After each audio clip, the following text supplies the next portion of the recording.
रात के करीब 3 बजे। रजत गहरी नींद में था। उसे अचानक महसूस हुआ जैसे कोई भारी चीज घिसटती हुई उसके बिस्तर पर चढ़ाई है। तो ये कहानी है रजत की। दिल्ली में रहता है, 27 साल का है, आईटी प्रोफेशनल, महत्वाकांक्षी है, अपना करियर बना रहा है और उसकी जिंदगी में शादी का एक आप कह सकते हैं नया मोड़ आने वाला था। प्रिया नाम की एक लड़की से। अच्छा, अरेंज मैरिज थी शायद? हाँ, थी तो अरेंज मैरिज, लेकिन कहते हैं कि पहली मुलाकात हुई तो रजत और प्रिया के बीच पता नहीं एक खास कनेक्शन सा बन गया। मतलब प्यार वाली फीलिंग थी। ये तो अच्छी बात है। आजकल अरेंज मैरिज में भी कनेक्शन बन जाता है। बिल्कुल। तो सब कुछ सही चल रहा था, शादी की तारीख भी पास आ रही थी, घर में तैयारियां, उत्साह, आप समझ सकते हैं माहौल। लेकिन तभी एक पारंपरिक रस्म होती है ना, कुंडली मिलान। हाँ, कुंडली मिलान बहुत अहम मानते हैं कई परिवार इसे। उसी कुंडली मिलान ने इस पूरी कहानी में एक चौंकाने वाला, शायद डरावना सा मोड़ ला दिया। अच्छा, क्या हुआ? शादी से पहले जैसे कि रिवाज है, रजत के माता पिता कुंडली मिलान के लिए हरिद्वार गए। वहाँ कोई जाने माने पंडित जी थे, सुना था बहुत सटीक गणना करते हैं। हरिद्वार में तो होते हैं ऐसे कई सिद्ध पंडित। हाँ, तो पंडित जी ने कुंडलियाँ देखी और जैसे जैसे वो पढ़ते गए, कहते उनके चेहरे पर चिंता दिखने लगी। उन्होंने पाया कि रजत और प्रिया की कुंडलियों का जो मेल था, उसमें एक बहुत गंभीर दोष है। दोष, ये शब्द ही अपने आप में भारी है ज्योतिष में। मतलब ग्रहों की कोई ऐसी स्थिति जो अशुभ मानी जाती है। बिल्कुल, और पंडित जी ने जो बताया उससे तो परिवार के पैरों तले जमीन खिसक गई। क्या कहा उन्होंने? उन्होंने कहा कि अगर ये शादी हुई तो पति या पत्नी में से किसी एक की मृत्यु निश्चित है। बाप रे। और ये भी कहा कि ज्यादातर संभावना, मतलब लगभग 90% चांस पत्नी की मृत्यु का है। यानी प्रिया के जान को खतरा था इस रिश्ते से। हाँ, सीधा सीधा यही मतलब था। अब सोचिए, परिवार सख्ते में आ गया, सब तय हो चुका था, लड़की पसंद थी, लड़का लड़की खुश थे, और अब ये। जाहिर है, ये तो किसी भी माँ बाप के लिए बहुत बड़ा सदमा होगा। रजत वो इन सब बातों में ज्यादा मानता नहीं था। उसे ये सब अंधविश्वास लगा। वो अड़ा रहा कि शादी तो करनी है, ये सब पुरानी बातें हैं, इन पे ध्यान मत दो। उसने माँ बाप को बहुत समझाया। ये अक्सर होता है, नई पीढ़ी का नजरिया अलग होता है इन चीजों को लेकर। लेकिन उसके माता पिता वो भाई बुरी तरह डर गए थे। मतलब अपनी होने वाली बहू को खोने का डर उनकी आंखों में साफ दिख रहा था। हाँ, ये डर तर्क पर हावी हो जाता है, खासकर जब अपनी संतान की बात हो। ये देखना दिलचस्प है कि कैसे परंपराएं आज भी कितना गहरा असर डालती हैं। रजत अपने माँ बाप को ऐसे देख नहीं पाया, बहुत परेशान हो गया वो भी। तो उसने पंडित जी से पूछा, पंडित जी कोई उपाय नहीं है इसका? कुछ तो रास्ता होगा। उपाय पूछते हैं फिर लोग। तो पंडित जी ने कुछ देर सोचा, फिर एक हल बताया। उन्होंने कहा रजत को पहली शादी एक पेड़ से करनी होगी। पेड़ से शादी? हाँ, उन्होंने कहा कि ऐसा करने से जो दोष है वो उस पेड़ पर चला जाएगा, रजत दोष मुक्त हो जाएगा। उसके बाद वो प्रिया से शादी कर सकता है, फिर कोई खतरा नहीं रहेगा। अच्छा, ये एक प्रतीकात्मक उपाय हुआ फिर। रजत को तो ये बात सुन के ही मतलब बहुत अजीब लगा। पेड़ से शादी, क्या लॉजिक है इसमें? हाँ, सुनने में तो अजीब लगता है, लेकिन अपने माँ बाप की वो हालत देखकर, उनकी चिंता देखकर वो मान गया। उसने कहा ठीक है, अगर इससे आप लोगों का डर दूर होता है तो मैं कर लूंगा। माँ बाप के लिए मान गया। बस ये पूछा कि इसके बाद प्रिया से शादी पक्की है ना। इस हसन के लिए एक पेड़ चुना गया, लेकिन ये कोई ऐसा वैसा पेड़ नहीं था। ये गांव के बाहर एक बिल्कुल सुनसान, मतलब वीरान सी जगह पर था। अच्छा। एक सदियों पुराना, लगभग सूखा हुआ पीपल का पेड़। कहते हैं वो जगह ही ऐसी थी कि लोग दिन में भी वहां जाने से कतराते थे। पीपल का पेड़ तो वैसे ही पवित्र मानते हैं, लेकिन सूखा और वीरान जगह पर? हाँ, और कहानियां थीं कि उस पेड़ के पास हवा भारी लगती है, मिट्टी ठंडी रहती है, और अकेले खड़े हो तो लगता है कोई गर्दन के पास सांस ले रहा है। बाप रे, डरावना माहौल। उसी डरावने पेड़ के नीचे फिर जल्दी जल्दी में एक छोटा सा मंडप बनाया गया। कुछ दिए जलाएं, पंडित जी ने मंत्र पढ़े और रजत के फेरे उस पेड़ से करवा दिए। रजत ने भी मन मारकर सब कर लिया। परिवार ने सोचा चलो बला टली, दोष कट गया। लेकिन कहते हैं उस समय किसी ने ध्यान नहीं दिया, या शायद नजरअंदाज कर दिया। जब रस्म चल रही थी तो उस सूखे पेड़ की ठीक नीचे की जमीन में एक हल्की सी दरार आई थी। अच्छा। जैसे जैसे अंदर से कोई ऊपर आने की कोशिश कर रहा हो। ओहो, ये तो अशुभ संकेत हुआ। वो रस्म हुई, सब घर लौटे और फिर प्रिया के साथ जो असली शादी होनी थी उसकी तैयारियां फिर से जोर शोर से शुरू हो गईं। हल्दी, मेहंदी, संगीत, माहौल एकदम फेस्टिव। हाँ, शादी का माहौल। रजत भी खुश था कि चलो प्रिया से शादी हो रही है, सब ठीक हो गया। लेकिन इसी उत्सव के बीच एक रात गड़बड़ शुरू हुई। क्या हुआ? रात के करीब 3 बजे रजत गहरी नींद में था। उसे अचानक महसूस हुआ जैसे कोई भारी चीज घिसटती हुई उसके बिस्तर पर चढ़ आई है।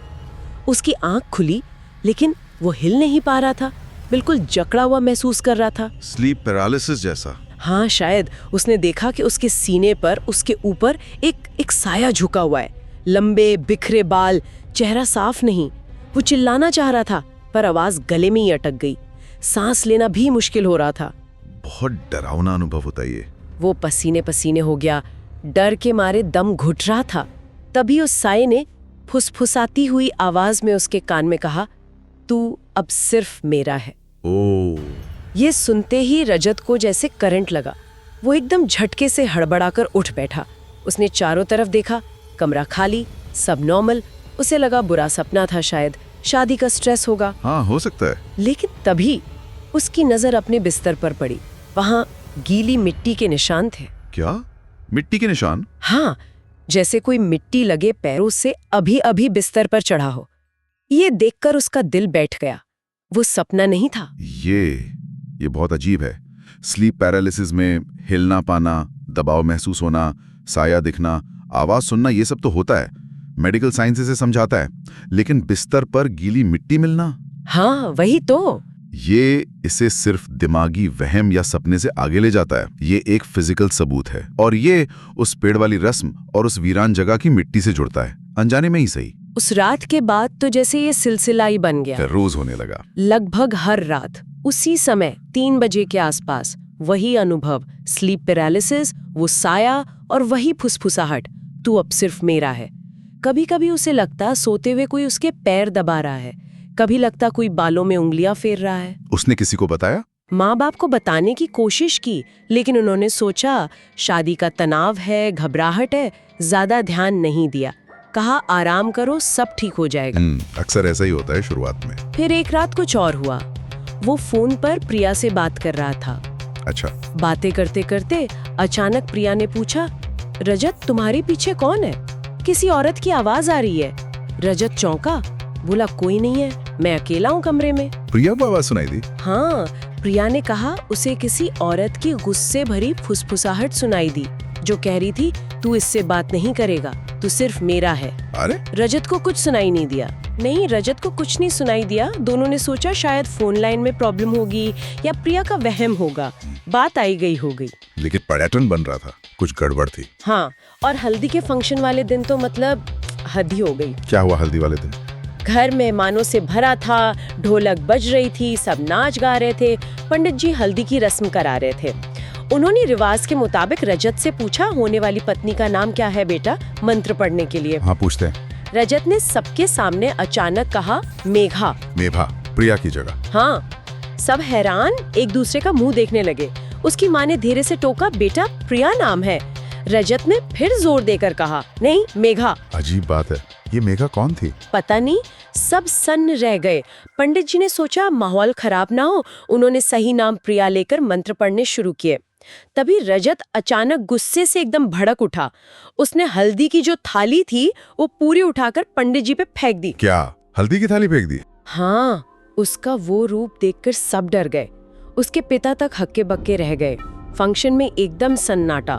रिश्तेदारों में कानाफूसी शुरू हो गई कि ये मेघा कौन है, कहीं कोई एक्स गर्लफ्रेंड तो नहीं जिससे वो शादी करना चाहता था। ये तो बहुत बड़ा हंगामा हो गया। ये घटना दिखाती है कि अब ये चीज सिर्फ रात के अनुभवों तक सीमित नहीं थी, ये दिन में सबके सामने उसके व्यवहार को कंट्रोल कर रही थी। बिल्कुल।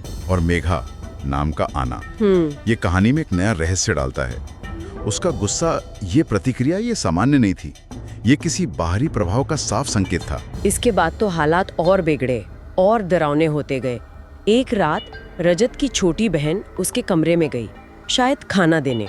उसने देखा कि रजत शीशे के सामने खड़ा है और अजीब तरह से अपने बाल संवार रहा है, जैसे कोई लड़की चोटी बनाने की कोशिश करती है ना, वैसे। लड़कों वाले बाल या लंबे थे? नहीं, लड़कों वाले ही बाल थे, पर हरकतें वैसी थीं। बहन ने पूछा, भैया ये क्या कर रहे हो? रजत ने शीशे में देखते हुए ही जवाब दिया, पर आवाज उसकी नहीं थी, एक तीखी लड़कानी आवाज। उसने कहा, क्या लगता है तुझे, हल्दी उसको लगनी चाहिए थी या मुझे? Oh my God! बहन बेचारी डर के मारे कांप गए। वो चुपचाप कमरे से भाग आई। उसने ये बात डर के मारे किसी को बताई भी नहीं। जाहिर है डर गई होगी बेचारी। फिर कुछ रातों बाद रजत की माँ की नींद खुली। उन्होंने देखा रजत घर के बरामदे में टहल रहा है, धीरे धीरे, और उसने सिर पर दुपट्टा जैसा कुछ रखा हुआ था, जैसे घूंघट करते हैं ना। घूंघट? हाँ, और सबसे अजीब बात, उसके चलने से घुंघरुओं की आवाज आ रही थी, हल्की हल्की छम छम, जबकि उसने कोई घुंघरू नहीं पहने थे। ये क्या हो रहा था? माँ डरते डरते थोड़ा पास गई देखने, तो उनके रोंगटे खड़े हो गए। उन्होंने देखा कि रजत के ठीक पीछे एक परछाई सी चल रही है, एक औरत की धुंधली सी आकृति, जिसने पुराने जमाने का शादी का जोड़ा पहना था और लंबा घूंघट किया हुआ था। चेहरा नहीं दिख रहा था। उसी के साथ चल रही थी। हाँ, माँ की चीख निकल गई। वो भागकर अंदर गईं, अपने पति को उठाया। जब तक वो दोनों बाहर आए, बरामदा खाली, कोई नहीं था वहाँ। पिता ने क्या कहा? पिता ने कहा, तुम्हारा वहम होगा। शायद वो खुद भी सच का सामना करने से डर रहे थे।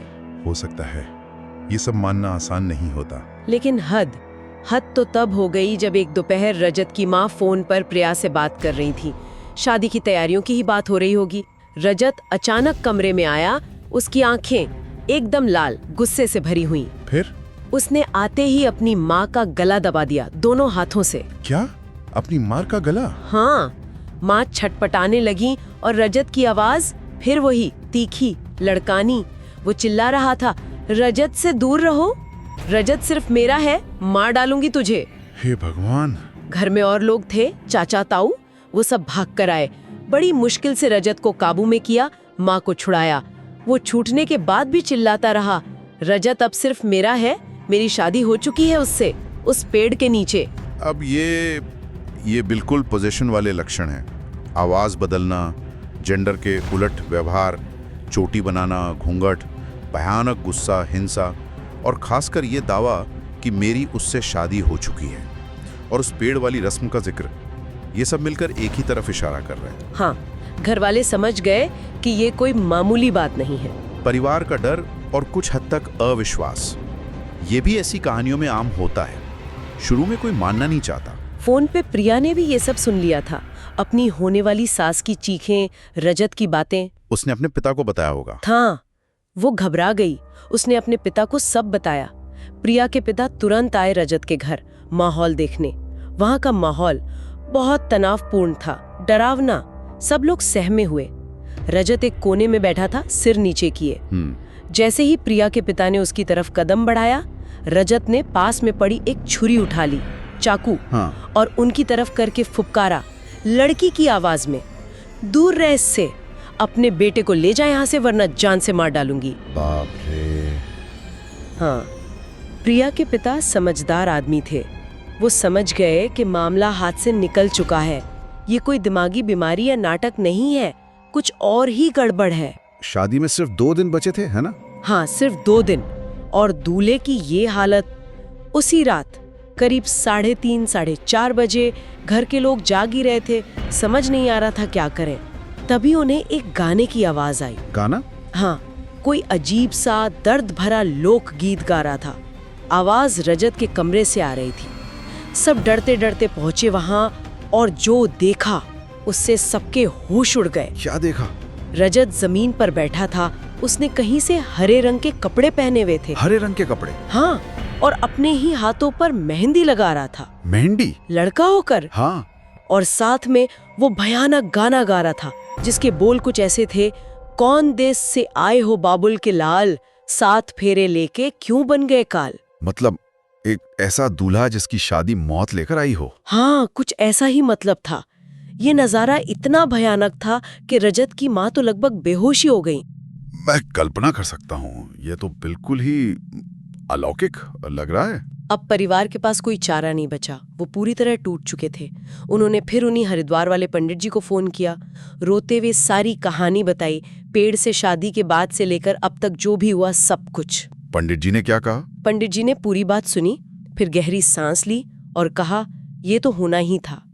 क्या मतलब? उन्हें अंदाजा था? उन्होंने जो बताया उससे परिवार के होश उड़ गए।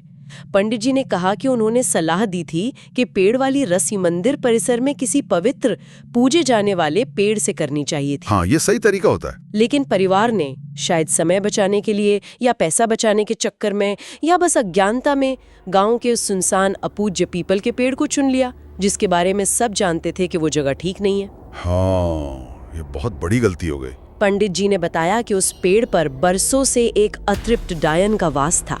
डायन? हाँ, और पेड़ से शादी करके उन्होंने अनजाने में रजत का विवाह उस डायन से करवा दिया था। हे भगवान, मतलब दोष हटाने के चक्कर में? हाँ, दोष हटाने के चक्कर में अनजाने में रजत का रिश्ता उस डायन से जोड़ दिया। पंडित जी ने कहा, अब वो डायन ही खुद को रजत की पत्नी मानती है। ये तो कहानी का सबसे बड़ा मोड़ है। इसने सारी घटनाओं को जोड़ दिया। वो पेड़ का चुनाव, वो दरार, रजत का व्यवहार, मेघा नाम शायद डायन का नाम रहा हो, वो गाना, हरे कपड़े, मेहंदी, सब कुछ सब उस डायन के प्रभाव का नतीजा था। बिल्कुल, ये खुलासा अपने आप में भयानक था। ये सब जानने के बाद प्रिया के पिता ने एक फैसला लिया, भारी मन से शादी तोड़ दी। हाँ, उन्होंने रजत के परिवार से हाथ जोड़कर माफी मांगी। कहा वो अपनी बेटी की जान जोखिम में नहीं डाल सकते। उन्होंने शादी तोड़ने का फैसला कर लिया। और कहते हैं जैसे उन्होंने ये कहा, रजत जो वहीं बैठा था जोर जोर से हंसा, एक औरत की आवाज में हंसा। हाँ, एक भयानक जीत वाली हंसी, जैसे कह रहा हो, देखा अब रजत सिर्फ मेरा है। डरावना, बहुत डरावना। अब सवाल था रजत को बचाने का। हाँ, अब तो शादी से ज्यादा जरूरी रजत की जान थी। पंडित जी की सलाह पर फिर एक प्लान बना। रजत को बिना बताए चुपके से डॉक्टर बुलाया गया, उसे नींद का इंजेक्शन दिया। जब वो बेहोश हो गया तो उसे गाड़ी में डालकर फौरन हरिद्वार ले जाया गया। पंडित जी ने कहा था उसे होश में पता नहीं चलना चाहिए, वरना वो डायन कोई नुकसान कर सकती है। हाँ, ऐसे मामलों में सावधानी बरतनी पड़ती है। हरिद्वार में पंडित जी ने उसे अपने घर में ही रखा और 7 दिनों तक चलने वाली एक बहुत गहन तांत्रिक पूजा शुरू की। 7 दिन की पूजा? वो 7 दिन रजत और उसके परिवार के लिए नरक जैसे थे। क्या हुआ उन 7 दिनों में? जैसे जैसे पूजा आगे बढ़ी, रजत का व्यवहार और ज्यादा हिंसक हो गया। जब होश आता वो चीखता, चिल्लाता, गालियां देता। उसने कई बार खुद को चोट पहुंचाने की कोशिश की, दीवार पर सिर मारा, अपनी जुबान दांतों से चबाने लगा। अरे बाप रे! परिवार वाले ये देखकर कांप जाते थे और शुक्र मनाते थे कि प्रिया की शादी नहीं हुई इससे। पंडित जी कैसे संभालते थे उसे? पंडित जी बीच बीच में उस पर अभिमंत्रित भस्म फेंकते थे, जिससे वो कुछ देर शांत होता या पीछे हटता था। ये प्रक्रिया, जिसे झाड़ फूंक या आध्यात्मिक उपचार कहते हैं, अक्सर ऐसी ही होती है। इसमें रोगी की तरफ से तीव्र प्रतिक्रिया होती है, जिसे नकारात्मक शक्ति का प्रतिरोध माना जाता है, और पवित्र वस्तुओं का इस्तेमाल होता है नियंत्रण के लिए। हाँ, बहुत मुश्किल थे वो 7 दिन। 7 दिन की पूजा के बाद रजत धीरे धीरे शांत होने लगा। असर हुआ पूजा का? हाँ, पंडित जी ने बताया कि डायन की शक्ति कमजोर पड़ गई है। वो अब नियंत्रित है, लेकिन पूरी तरह गई नहीं है अभी। उसकी जड़ें अभी भी हैं। मतलब खतरा टला नहीं था पूरी तरह? नहीं, पूरी तरह मुक्ति के लिए रजत को 1 महीना और पंडित जी के आश्रम में ही रहना पड़ा। वहाँ उसकी देखभाल, पूजा पाठ, आध्यात्मिक उपचार चलता रहा। 1 महीना और? हाँ, और 1 महीने बाद जब रजत घर लौटा तो वो बिल्कुल पहले जैसा था। ठीक हो गया पूरी तरह? हाँ, वही शांत, समझदार रजत। उसके अंदर अब उस साई का कोई असर नहीं था। वो पूरी तरह स्वस्थ था। चलो, ये अच्छी खबर थी। और इस पूरे दौरान एक और बात हुई थी। क्या? प्रिया, उसने अपने पिता से साफ कह दिया था कि शादी तो वो रजत से ही करेगी। क्या बात है, इतना सब होने के बाद भी? हाँ, उसने कहा वो इंतजार करेगी रजत के ठीक होने का। उसे विश्वास था कि उनके बीच का जो कनेक्शन है वो सिर्फ अरेंज मैरिज या प्यार नहीं, उससे भी गहरा कुछ है। ये तो कमाल का विश्वास और हिम्मत है। प्रिया के पिता भी लगातार पंडित जी से रजत की सेहत के बारे में पूछते रहे थे। जब रजत ठीक हो गया तो पंडित जी ने प्रिया के पिता को यकीन दिलाया कि अब कोई खतरा नहीं है, ये कोई बीमारी नहीं थी, एक बाहरी बाधा थी जो अब जा चुकी है।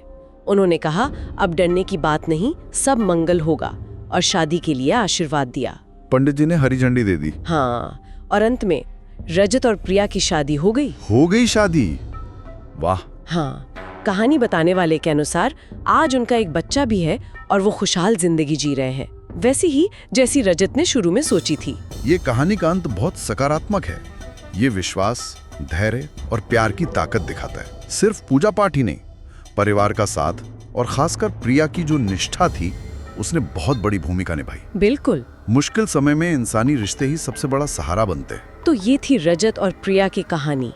शादी की उम्मीदों से शुरू होकर एक अनजाने रिवाज के भयानक नतीजों से गुजरते हुए और फिर विश्वास और प्रेम के बल पर उस संकट से उभरने तक का एक असाधारण सफर। सही में असाधारण है। ये कहानी सोचने पर मजबूर करती है कि कैसे हमारी दुनिया में तर्क के साथ साथ परंपराएं, मान्यताएं, अनजाने डर और कभी-कभी समझ से परे के अनुभव भी मौजूद हैं। हाँ। और ये कैसे जिंदगी को एकदम से पलट सकते हैं। लेकिन साथ ही ये इंसानी हिम्मत और रिश्तों की मजबूती का भी सबूत है। ये याद दिलाता है कि सबसे मुश्किल वक्त में भी उम्मीद और विश्वास रास्ता दिखा सकते हैं। बिल्कुल। इस कहानी में विश्वास और शक, परंपरा और आधुनिक सोच के बीच जो एक महीन सी लकीर है, वो सोचने लायक है जरूर।